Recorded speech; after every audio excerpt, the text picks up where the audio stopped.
Bonjour à tous et bienvenue. Nous allons faire aujourd'hui un petit décryptage sur la désillusion que peuvent expérimenter des recrues lors de leur prise de fonction à un nouveau poste. Et personnellement, c'est le genre d'histoire que nous entendons assez régulièrement de la bouche de candidats pendant les entretiens ou encore pendant les séances de coaching.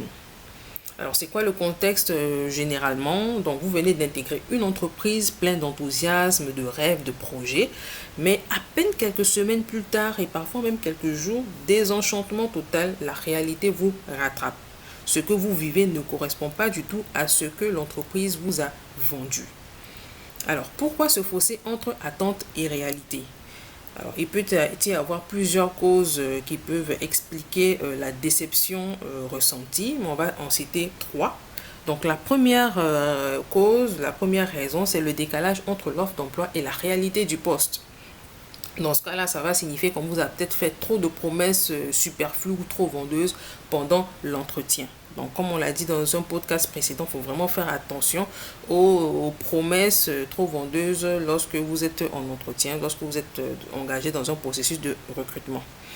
La deuxième déception peut venir d'un manque d'intégration ou d'accompagnement. Donc vous débarquez, il n'y a pas de vrai parcours d'onboarding, vous êtes livré à vous-même, vous êtes esselé, isolé du reste de l'équipe.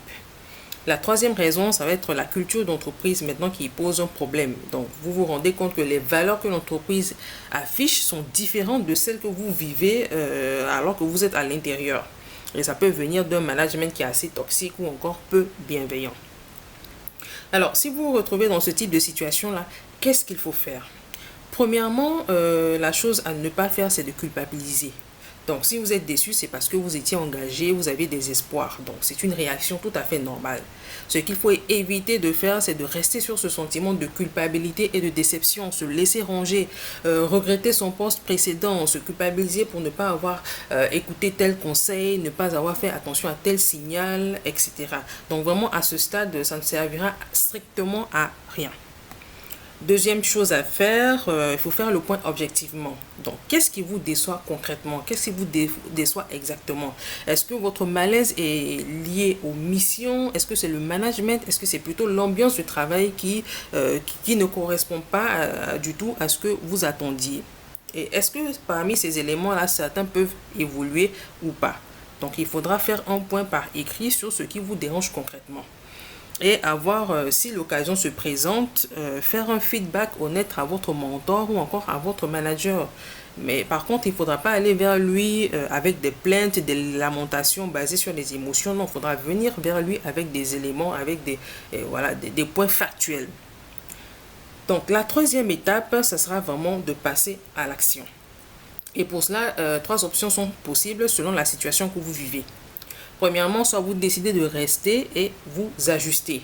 Donc, vous identifiez ce qui peut être amélioré et vous en parlez franchement, comme on a eu à le voir plus haut avec votre manager. Vous faites des propositions pour que les choses évoluent. Et parfois, une vraie discussion peut débloquer beaucoup de choses. Deuxième option, vous fixez une limite de temps. Donc, par exemple, vous décidez de vous donner 2 mois ou 3 mois pour voir si les choses évoluent. Donc, si rien ne change, vous pouvez faire le choix, voilà, de partir sans culpabilité. Et dans le cas où vous décideriez de rester, il faudra quand même vous assurer de faire votre travail correctement et au mieux de vos compétences.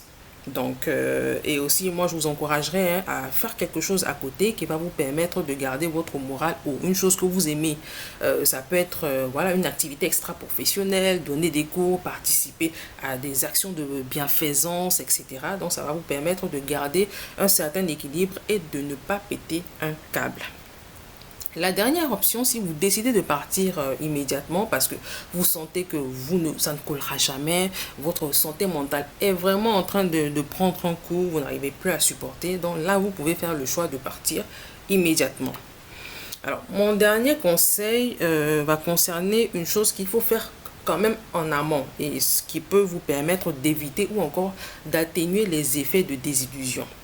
C'est quoi? C'est de ne pas idéaliser l'entreprise qui va vous accueillir. Parce que, et oui, au-delà de sa réputation, son beau site internet, ses locaux, ses équipes qui sont en apparence souriantes, votre entreprise d'accueil a également ses propres défis, ses propres problèmes, ses propres casseroles qui ne seront pas toujours aussi jolies vues de l'extérieur. Et parfois, ça peut être pire que ce que voilà, vous avez expérimenté chez l'employeur que vous quittez. Donc, avoir conscience de cela en amont va vous permettre d'atténuer le choc et d'accuser le coup un peu plus facilement. Donc, en conclusion, la déception, ce n'est pas une fatalité, c'est souvent le résultat d'un manque de préparation des deux côtés. Donc, pour les employeurs, ce serait mieux de privilégier la transparence depuis le début, mais du côté des recrues, il faut se poser les bonnes questions. Donc, du courage, ce n'est pas une situation facile à vivre, mais ce n'est pas non plus insurmontable. Et si jamais vous devez partir, n'allez pas sur une note d'échec. Non, vous n'avez pas perdu, vous avez plutôt appris, vous avez gagné en expérience et ça va vous permettre de rebondir.